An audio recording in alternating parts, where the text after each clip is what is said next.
Welcome back to The Vocalist. Today we are listening to Rick Springfield. This is a very recent live performance of the song Jessie's Girl. Here we go.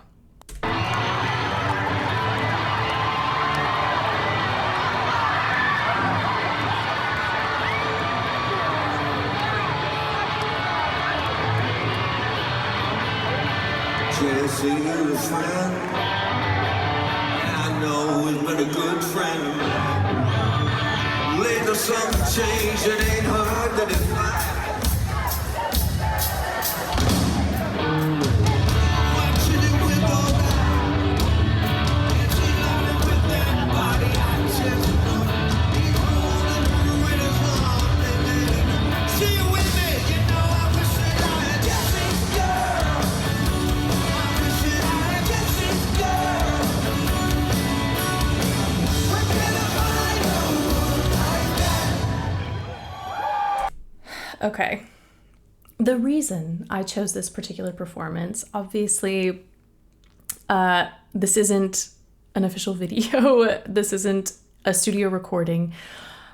But I saw, I think, a clip of this on some social media platform, and I was just blown away by his vocals.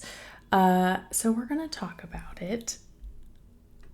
When we think about longevity and sustainability in singing, this is such a beautiful example of what I think many singers strive for. They hope to have, because I believe he's in his 70s and the vocals just sound so good.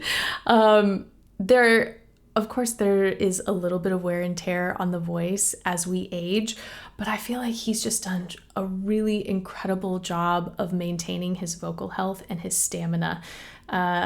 So here we go.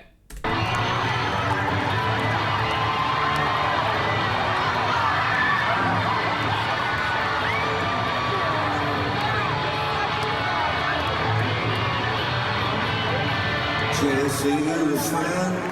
So here, this is probably the most texture, at least, the first minute that we watched. This is probably the most texture that we got in that entire duration. It's certainly in a more comfortable speaking range. So there is a slight spoken quality. And it also sounds as though he's not overly concerned with pitch here. I'm trying to jog my memory of what the studio recording sounds like. I feel like it might have a bit more of a velvety texture in the studio recording, but I would have to go back and listen. I know he's been a good friend of mine. Later something changed, it ain't hard to define. So hard, it ain't hard to define. That was under pitch, and it seems like he kind of went into something again more spoken, and then you can see he backed off the mic. I don't know, obviously we couldn't hear his guitar as well at the beginning, so I don't know if different levels were still in the process of being set, but I mention that because of what comes next.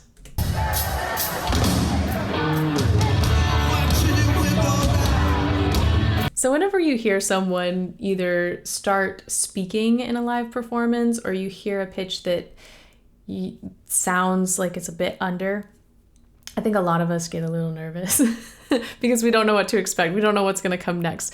But it seemed like it didn't even faze him. Like it was just something that happened, and as he went into this higher singing section, he just locked in. And I think this was probably the area of the performance that I saw in the clip, because I just remember thinking he sounds just like he did when this song first came out.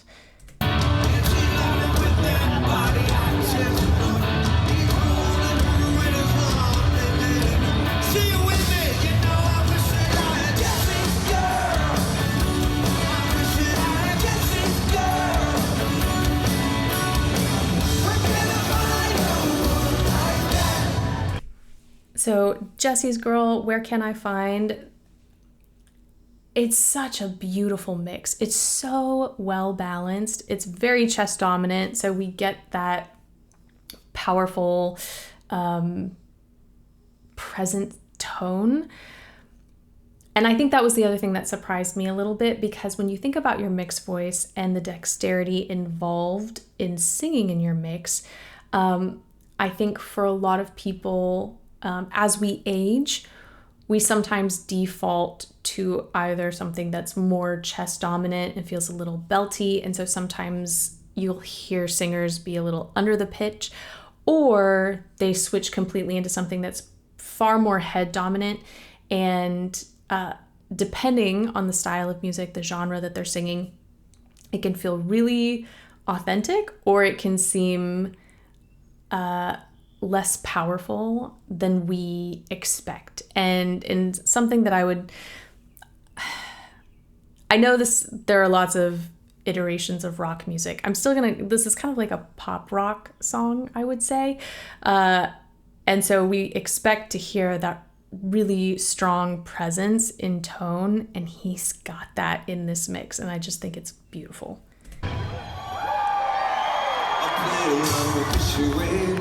Ooh, now here, Charade, I feel like we got a little bit more of that velvety tone I expected at the beginning. It doesn't seem to be a reason to change.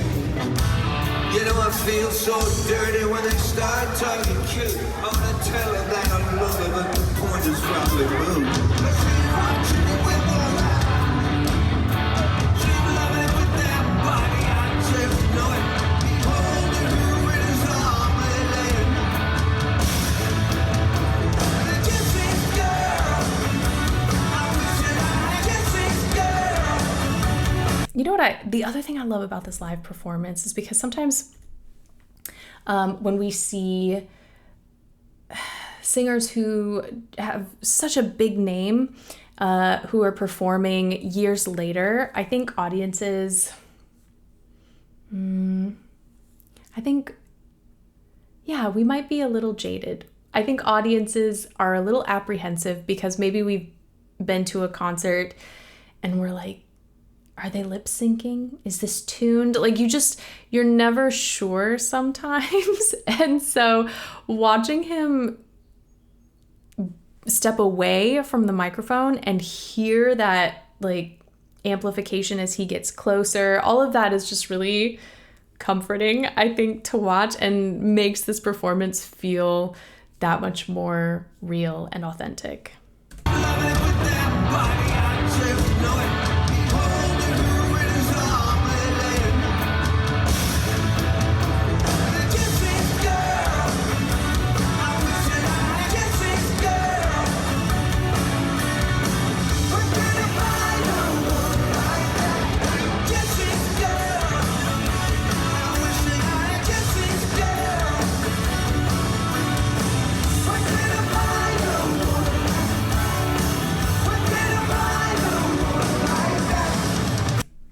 Okay. Something that's so special about this song and hearing it in this performance, it is upbeat. It has a fast tempo. And when we think about vocal health and stamina, it takes a lot to sing so many punchy notes.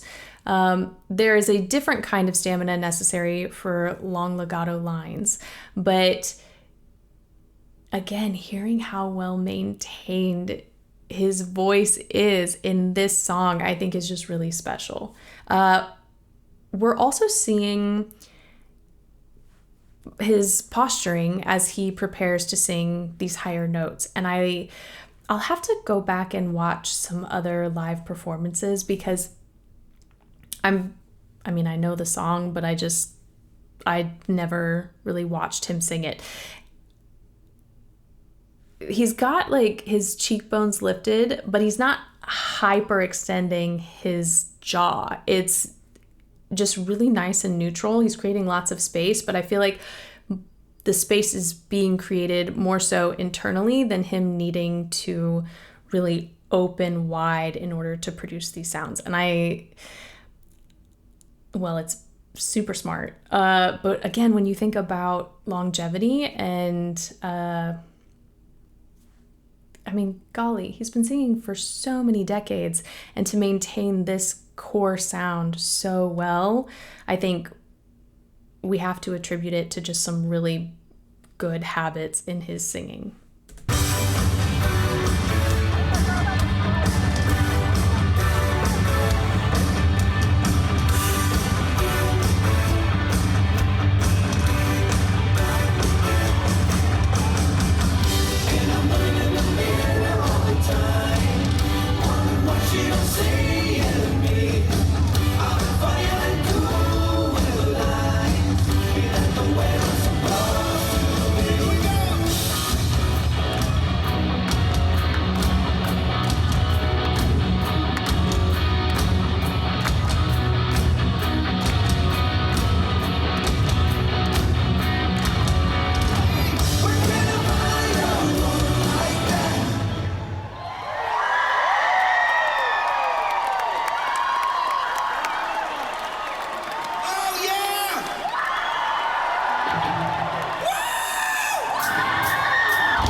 I'll back into this guitar solo again. I love the crowd work. I mean, there are many, many reasons why I try to choose live performances, but this is one of them. I feel like you get to see so much more of an artist's personality, and watching an artist engage with listeners, with people who have come to see them perform, I think is just super special.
I'm gonna back it up just a smidge. Ooh, that was a good angle. Okay, we'll see it again. Girl, like if you think about the way you would even say girl, there's usually a bit of rounding of the lips. I'm gonna say this a million times in my mind, girl. But he's got this slight lift that's happening, and it's almost like he's creating this really beautiful sort of square shape when he sings girl. Did look like the jaw was going back a little bit, which you guys already know I love, so let me see if I can catch that.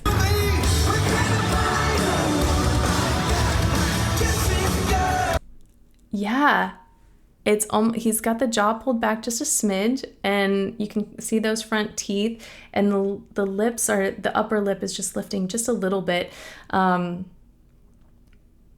This makes me really curious to watch something from, golly, I don't even know how many years ago, maybe even when this song first came out, or if he was doing tours at the time, just to see if he has had the same posturing or if he has developed this and it has helped him sustain longevity in his career.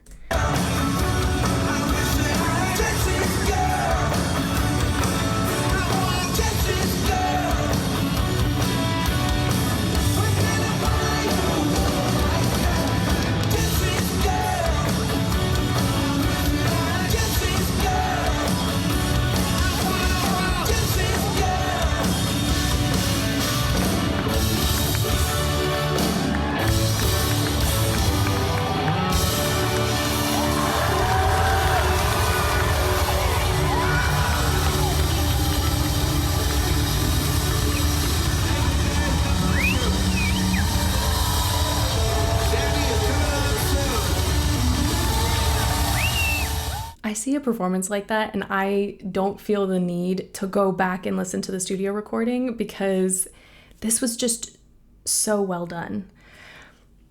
I know I've talked about this a little before when we think about artists living with the same song for years or decades. And I know sometimes artists don't enjoy that, or their most requested song is the one they absolutely hate. I don't know what his thoughts are on this particular song, what Rick Springfield's thoughts are on Jessie's Girl, but it seemed to me like he was enjoying the song, he enjoyed performing it, and that, as a viewer, is something that I like to watch. I do have to mention genetics ever so briefly because, yes, I will probably go look up interviews, see what he has done to maintain his vocal health, but to an extent, we only have so much control. There are probably 2 people in the world right now that have had the same care of their bodies, the same diets, the same physical activity throughout their entire lives, and yet one is going to be in a very different condition than the other, simply based off of genetics. So I say all this because obviously on this channel, I enjoy talking about vocal health. I enjoy talking about technique and how different habits and movements affect the sounds we produce. But at the end of the day, some things are out of our control. And I think it's important as singers to recognize and appreciate that. So that's it for today. Thank you guys so much for watching this with me, and hopefully I will see you next time.